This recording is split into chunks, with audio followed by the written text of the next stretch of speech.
Hello everyone, आप सभी का हमारे इस चैनल पे वेलकम है। तो आज के इस वीडियो में हम कक्षा 10 की जो विज्ञान का चैप्टर नंबर 2 है, अम्ल क्षारक एवं लवण, उसके बहुविकल्पीय प्रश्नों को जानेंगे।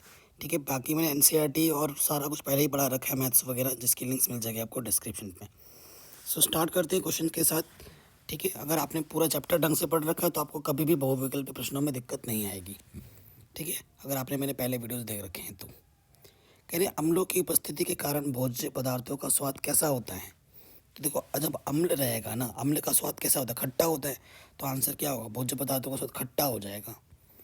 कह रहे यदि कोई व्यक्ति अधिक भोजन खा लेने के पश्चात अम्लता की समस्या से पीड़ित हो जाए तो आप उसे निम्नलिखित में से क्या प्रयोग की सलाह देंगे।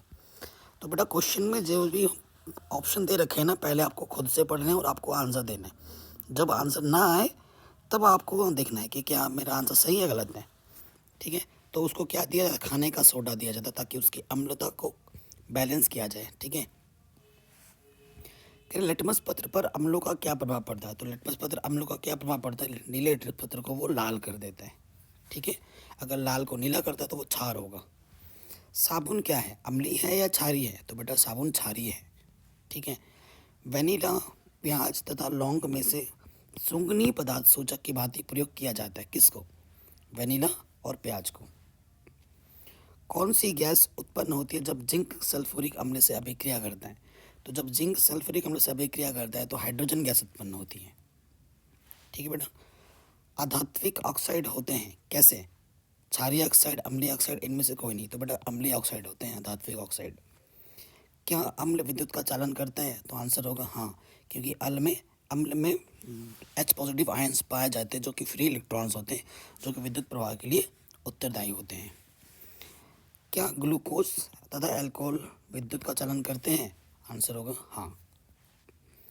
क्या क्षार विद्युत का चलन करता है। आंसर होगा नहीं, सिर्फ अम्ल करता है, क्षार नहीं करता। क्या किसी अम्ल तथा क्षार को जल में घोलना एक ऊष्माक्षेपीय अभिक्रिया है। आंसर होगा हाँ, यह एक उच्च ऊष्माक्षेपीय अभिक्रिया है, क्योंकि ऊष्मा निकलती है जब हम इस अभिक्रिया को कर रहे होते हैं। तो एक अम्ल के विलयन में जल मिलाने पर हाइड्रोनियम आयन सांद्रता किस प्रकार प्रभावित होती है। तो बेटा आंसर होगा हाइड्रोनियम आयन सांद्रता जो होती है वो घट जाती है। अगला क्वेश्चन है, एक क्षारीय विलयन में जल मिलाने पर हाइड्रोजन आयन सांद्रता किस प्रकार प्रभावित होगी। तो इसका आंसर होगा बेटा हाइड्रोक्साइड आयन सांद्रता घट जाएगी। एक अम्लीय विलयन में सांद्र अम्ल मिलाने पर हाइड्रोनियम आयन सांद्रता किस प्रकार प्रभावित होगी। तो आंसर होगा बेटा सांद्रता बढ़ जाएगी। पोटेशियम हाइड्रोक्साइड के विलयन में क्षार की अधिक मात्रा मिलाने पर हाइड्रोक्साइड आयन सांद्रता किस प्रकार प्रभावित होगी। तो आंसर होगा बढ़ जाएगी।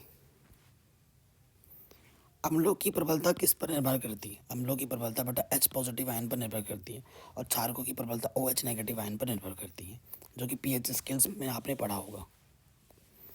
क्या पौधे तथा तनु पीएच संबंधी होते हैं। आंसर होगा हाँ। पीएच की वह परास कितनी है जिसके अंतर्गत हमारा शरीर कार्य करता है। तो हमारा शरीर जो कार्य करता है 7 से लेकर 7.8 के बीच में रहता है, तब कार्य करता है। इससे कम ज़्यादा होने पर हमारी बीमारी हो जाती है। अम्ल वर्षा क्या है। तो अम्ल वर्षा में क्या होता है, जब वर्षा जल का पीएच मान 5.6 से कम हो जाता है तो उसे हम कहते हैं अम्ल वर्षा।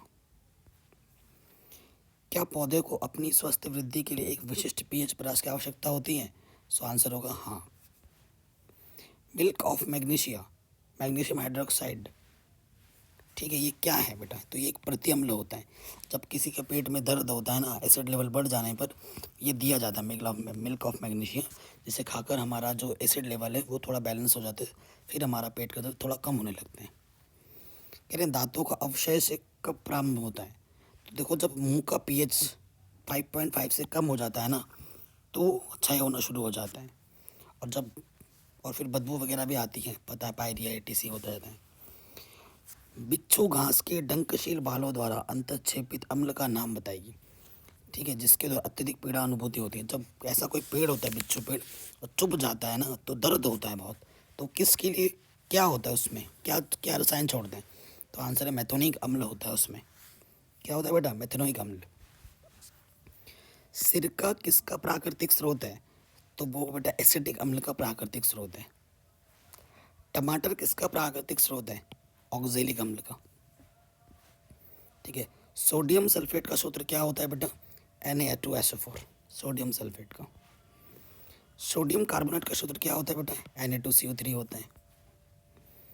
अमोनियम क्लोराइड का सूत्र क्या होता है बेटा? NH4Cl। कौन से लवण उदासीन होते हैं जिनका पीएच मान 7 होता है, यानी कि ऑप्शन नंबर 1।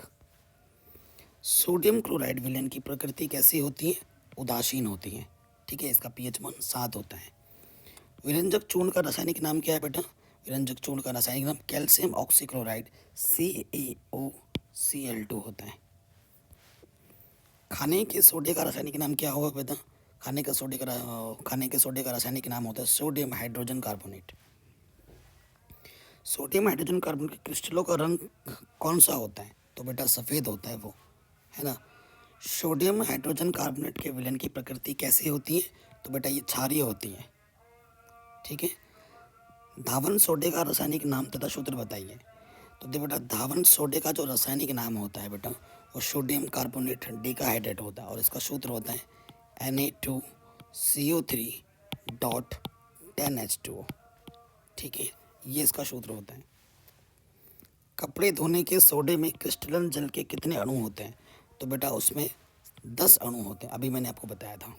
धावन सोडा मतलब धोने का सोडा। निर्जलीय सोडियम कार्बोनेट का साधारण नाम क्या होता है? तो सोडा ऐश होता है। ठीक है, उस सोडियम यौगिक का नाम बताएं जो अनेक शुष्क साबुन पाउडरों का घटक है। तो उसका नाम है बेटा सोडियम कार्बोनेट। कॉपर सल्फेट के एक सूत्र इकाई में कितने जल अणु उपस्थित होते हैं? 5 होते हैं। जलीय कॉपर सल्फेट का सूत्र दीजिए। तो CuSO4 5H2O। अभी जलीय बोला था ना, तो यहाँ पर 5 आएगा। ठीक, जिप्सम क्या है बेटा? जिप्सम कैल्शियम सल्फेट डाइहाइड्रेट होता है, इसका सूत्र होता है CuSO4.2H2O। अम्लीय विलयन का जो पीएच मान होता है वो बेटा 7 से कम होता है, यानी कि ये वाला ऑप्शन सही हो जाएगा। ठीक है, दुर्बल अम्ल क्या होता है? दुर्बल अम्ल इनमें से कौन सा दुर्बल अम्ल है ये बताना है। तो एसिडिक अम्ल हमारा दुर्बल अम्ल है। सिरका में पाया जाने वाला अम्ल क्या होता है बेटा? एसिटिक अम्ल होता है। उदासीन विलयन का पीएच मान 7 होता है। ठीक है, किसी विलयन का पीएच 9 है, उसका क्या होगा? ठीक है, तो बेटा क्या होगा? 5। नींबू में पाया जाता है सिट्रिक अम्ल। Na2CO3 का प्रचलित नाम क्या है बेटा? Washing soda. कागज़ तथा कपड़ों को विरंजित करने के लिए क्या प्रयोग करते हैं? CaOCl2 प्रयोग करते हैं। निम्नांकित में से कौन सा कथन सही है? तो धातु के ऑक्साइड भस्मी होते हैं, ये कथन सही है। दही में किस प्रकार का अम्ल पाया जाता है? तो दही में बेटा लैक्टिक अम्ल पाया जाता है। ठीक है, आशा करता हूँ ये जो छोटे छोटे बहुविकल्पीय प्रश्न हैं आपको बहुत हेल्प करेंगे। मैं हमेशा बोलता हूँ बेटा, अगर बहुविकल्प सच में आपको करने हैं तो अगर आपको चैप्टर अच्छे से आता है, अगर आपने चैप्टर ढंग से पढ़ रखा है NCERT, तो बहुविकल्प प्रश्न आप आराम से कर लोगे।